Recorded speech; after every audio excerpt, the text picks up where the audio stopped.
Hollywood is stunned tonight. Diane Keaton, 79, died. Her quirky charm, humor, and ageless skill defined decades. But what happened in her dying days shocked admirers and friends, from her concealed battle to her tragic farewell speech. The headlines misrepresent this story. Stay with me because what we've discovered about Diane Keaton's final moments and legacy will impact your view of her forever. Keaton was more than an actress. She was powerful. A lady whose wit, independence, and effortless charm redefined Hollywood icon. From her iconic roles in Annie Hall and The Godfather to her bold personality on and off screen, Diane left an indelible mark.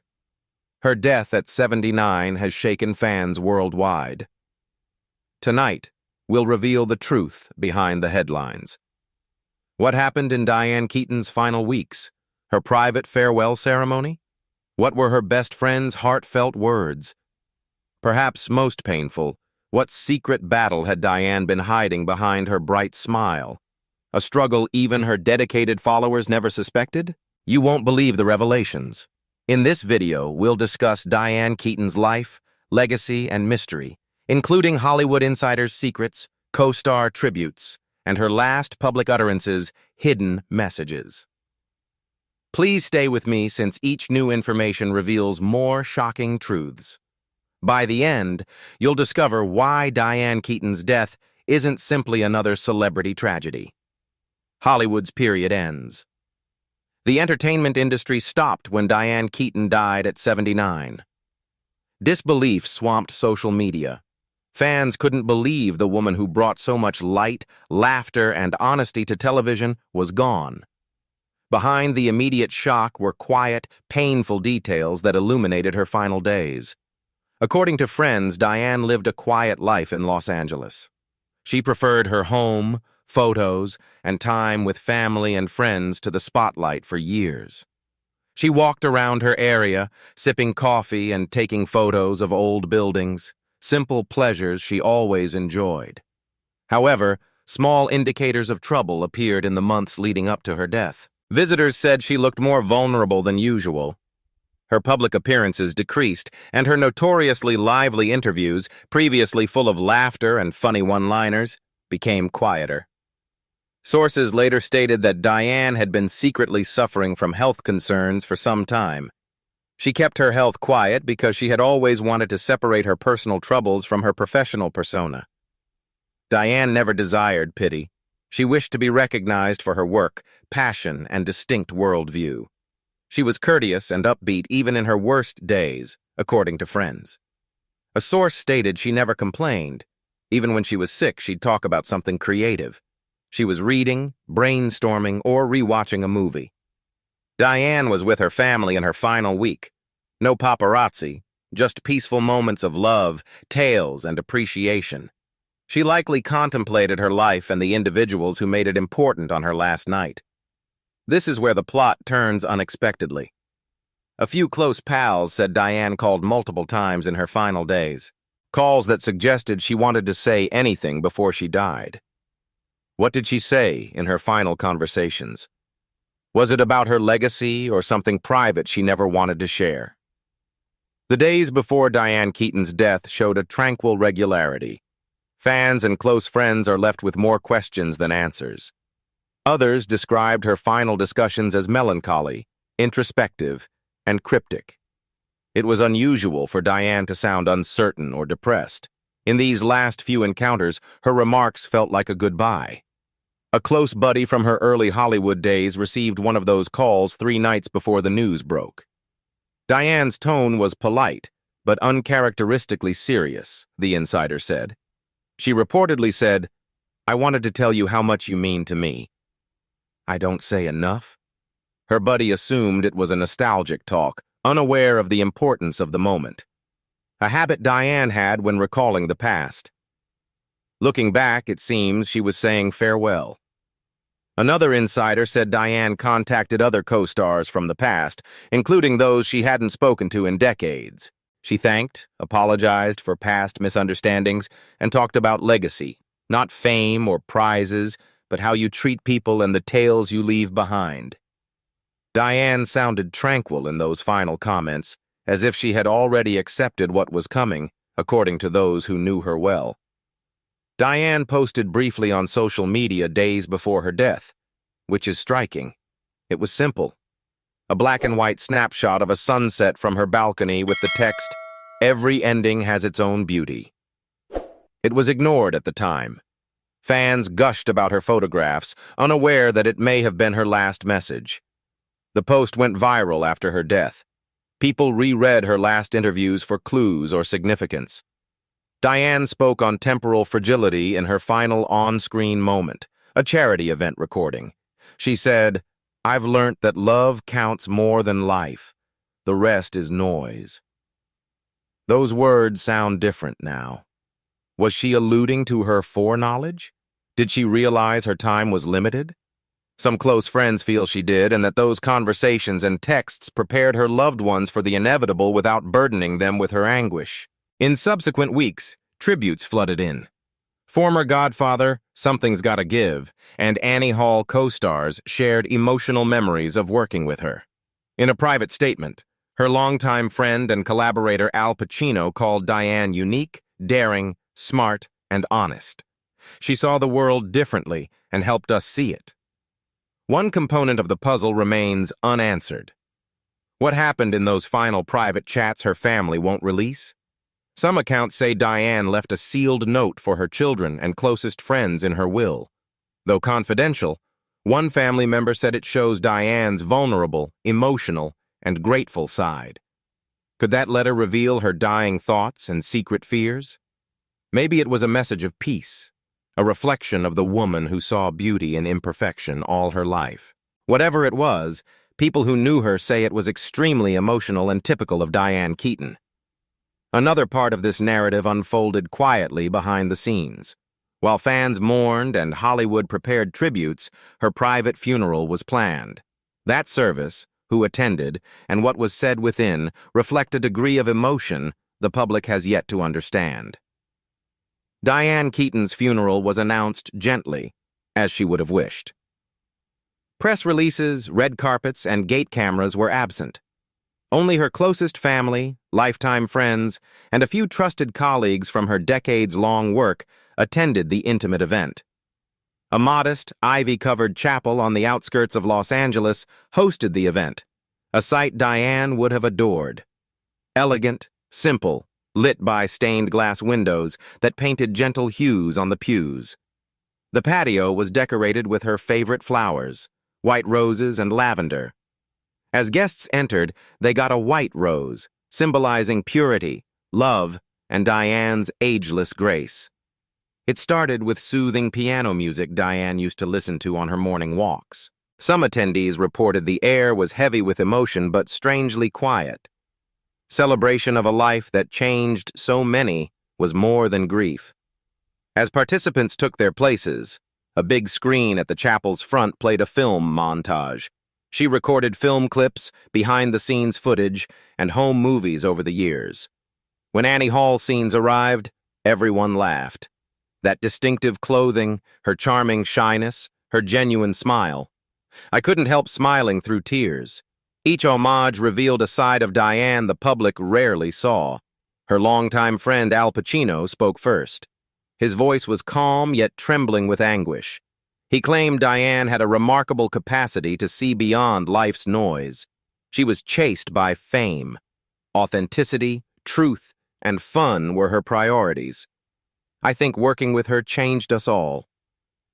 Next, her children, Dexter and Duke, enjoyed a private, emotional moment. They spoke like a son and daughter who had lost their mother, not film stars. "She was Diane Keaton to the world," her daughter whispered. "She was mom to us. Funny, stubborn, relentlessly interested, and always urging us to be different and courageous. She showed us beauty in imperfection and strength in vulnerability." Her son read a paragraph from Diane's decades-old journal as the chapel grew silent. "I learned the most from my loved ones, not scripts.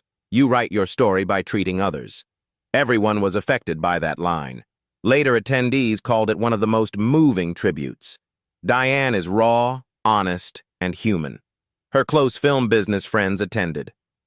Warren Beatty, Goldie Hawn, and Meryl Streep hugged outside the chapel, visibly moved. After the ceremony, Diane's good friend and admirer, Meryl, offered her thoughts. Stars and souls. Diane was soul. She gave spirit to every laugh, roll, and phrase. A significant moment captured Diane's appreciation of simplicity to end the service. Instead of a major closure or dramatic send-off, attendees placed white roses under a framed portrait of Diane, beaming, wearing her distinctive hat, and her eyes sparkling and alive from a few years ago. People whispered memories, tales, and thankfulness as the piano slowly played What a Great World. A friend explained it well. It didn't feel like goodbye. Every lovely imperfection felt like a film. As chapel guests left, sunlight broke through the clouds. Some called it a symbolic goodbye from someone who had spent her life illuminating the world. After the ceremony, there was one more unexpected twist. Guests saw Diane's pre-recorded video address from a few months previously. She seemed serene, glowing, and smiling. She said, "If you're watching, I've moved on. Don't cry for me. Be curious. Life, and possibly death, is about that. Never stop asking questions, loving, and laughing at yourself. I want to be remembered that way." Everyone in the room was moved by those simple, meaningful remarks. She gave her final act as Diane Keaton, unscripted and unrehearsed. Applause started when the screen went black. First quiet, then louder, it filled the chapel. A standing ovation for a woman who shared her heart, art, and honesty. After that, touching goodbye, doubts remained. Why did Diane record that message months before her death? Did intuition tell her time was near? Her final thoughts. What did she keep to herself? Behind the laughs, big hats, and quick wit that made Diane Keaton famous, few appreciated her quiet complexity. She was effortlessly confident, breaking Hollywood conventions and redefining beauty, charm, and independence. Diane's private life was filled with introspection, love, and heartbreak. Her loved ones called her a warm mystery. She was charismatic yet extremely protective of her inner world. Diane seemed to thrive in the spotlight, yet she often fled afterward. She said in an old interview, "I've always been a loner. I can communicate anything I can't in real life through acting." Diane never married during her career, one of her most consequential and misunderstood decisions. Her high-profile romances with Al Pacino, Warren Beatty, and Woody Allen sparked media speculation. Despite those names' splendor, Diane always said she didn't need a wedding ring to be happy. She writes in her memoir, "I didn't avoid marriage because I didn't believe in love. I avoided it because I loved differently, freely, furiously, and imperfectly." She valued connection over tradition, as their remarks showed. Her life was full of contrasts beyond love. Friends say Diane had self-esteem issues throughout her career. Despite being a fashion icon, she had body image issues. "I was never comfortable being pretty," she said. "I liked being intriguing. Though empowering, that approach sometimes hid a deeper vulnerability, the quiet loneliness of living a public life with so many internal uncertainties." Diane discovered healing in unexpected places as she aged. Photography, architecture, and interior design were her passions. They saved lives. She spent hours renovating old houses, documenting abandoned streets, and gathering forgotten memories. She said, "Old things have stories.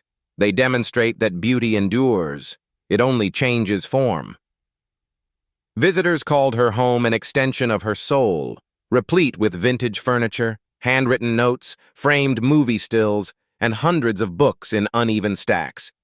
Her walls were filled with photos of her family, pets, and adopted children Dexter and Duke, not trophies or film posters. She often considered them her finest achievement.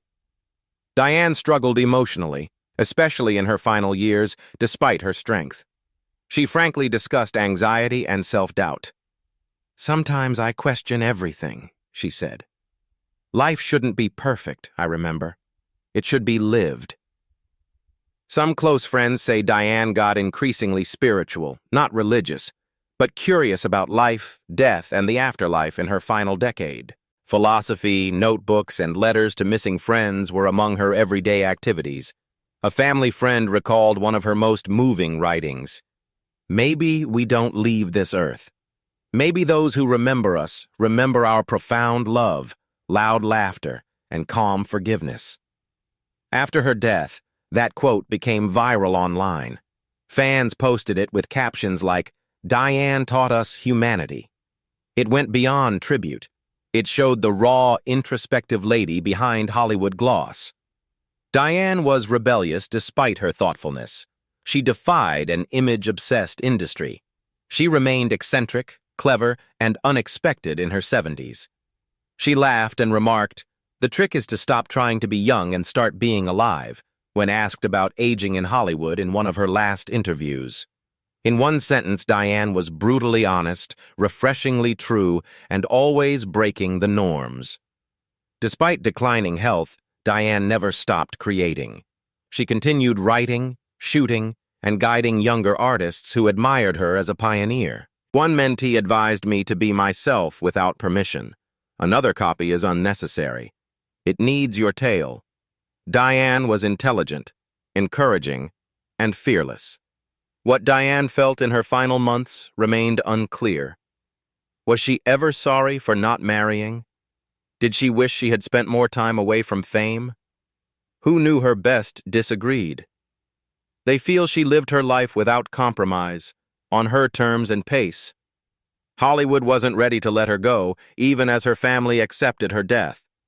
The internet was filled with tributes from actors, directors, and fans marking her death globally. The celebrity statements were not the most notable. The regular fans told how Diane Keaton's movies motivated them to embrace their eccentricities, seek their aspirations, or laugh at themselves.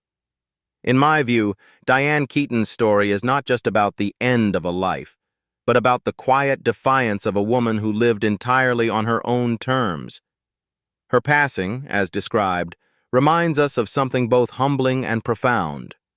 That authenticity, rare and often misunderstood, can be one of the most courageous acts a person performs in a world built on illusion. What moves me most about Diane Keaton's legacy is not her fame, but her choice of solitude, introspection, and creativity over conformity. In an industry obsessed with youth, glamour, and validation, she stood apart. She refused to let herself be reduced to someone else's expectations of beauty, love, or success. That independence was not arrogance. It was self-respect. Her decision not to marry, her embrace of imperfection, and her comfort in aging were radical statements of freedom in a culture that constantly tells women to apologize for both growing old and being themselves. Yet what strikes me most deeply is the humanity behind her defiance. Beneath the hats, the wit, and the eccentric charm was someone who wrestled with self-doubt, loneliness, and the search for meaning. She was not untouchable. She was beautifully vulnerable. And that, I believe, is why her art resonated so deeply. Through her roles, her photography, and even her silence, she gave others permission to be imperfect, to laugh at their contradictions, and to live with sincerity instead of spectacle. There is also something quietly philosophical about the way she seemed to face death. Her farewell message, gentle, curious, and fearless, was a lesson in acceptance. She did not dramatize her mortality, nor did she conceal it behind denial. She embraced it as she did life, with grace, wit, and a touch of curiosity. In a culture that fears aging and avoids discussing death, that attitude feels like an act of rebellion. To me, her words, "Don't cry for me, be curious," are more than comfort.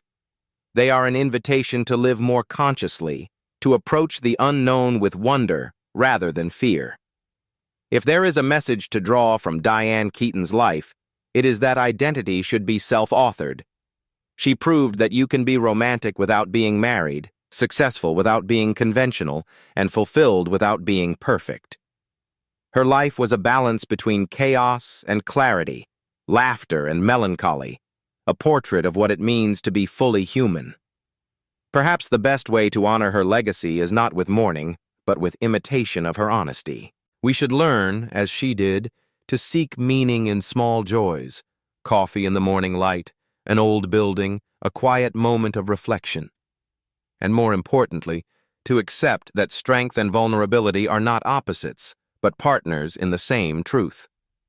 In the end, Diane Keaton's story isn't about death at all. It's about completion. She lived fully, felt deeply, questioned bravely, and left behind not perfection, but presence. And maybe that's the most powerful legacy any artist or human being can leave, to remind the world that authenticity is its own kind of immortality.